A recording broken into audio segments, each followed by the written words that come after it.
బంగారం, వెండి, ప్లాటినం కొనుగోలుదారులకు కేంద్రం షాక్ ఇచ్చింది. దిగుమతి సుంకాన్ని మోదీ సర్కార్ భారీగా పెంచింది. బంగారం, వెండి దిగుమతి సుంకం 6% నుంచి 15%కు పెంచారు. ఈ మేరకు కేంద్ర ఆర్థిక శాఖ నోటిఫికేషన్ విడుదల చేసింది. తక్షణమే కొత్త సుంకాలు అమల్లోకి వచ్చాయి.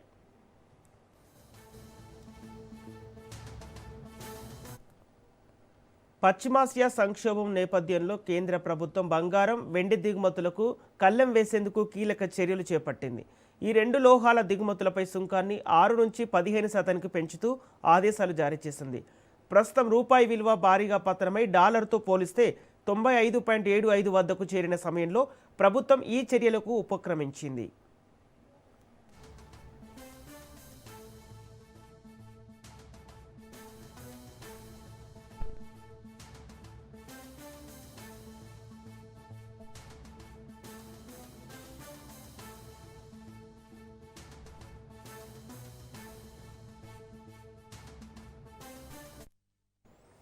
బంగారం కొనుగోలు నిలిపివేయాలని ప్రధాని మోదీ ప్రజలకు విజ్ఞప్తి చేసిన తర్వాత కస్టమ్స్ డ్యూటీని పెంచడం చర్చనీయాంశమైంది.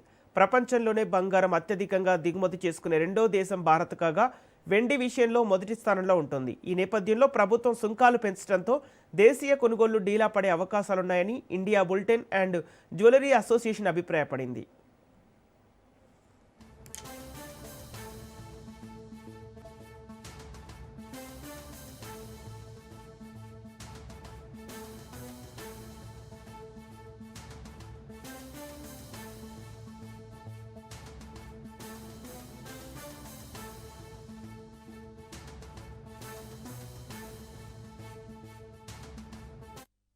భారతదేశం తన అవసరాలకు కావలసిన 85% ముడి చమురును ఇతర దేశాల నుంచి దిగుమతి చేసుకుంటుంది.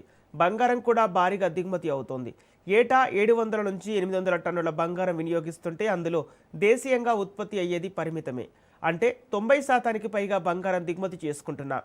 బంగారం, ముడి చమురుకు అమెరికన్ డాలర్లోనే చెల్లింపులు చేయాలి. అంటే మనం ఎంత ఎక్కువగా ఈ రెండు దిగుమతి చేసుకుంటే ఆ మేర మన ఖజానాలోనే విదేశీ మారక నిల్వలు బయటకు వెళ్తాయి.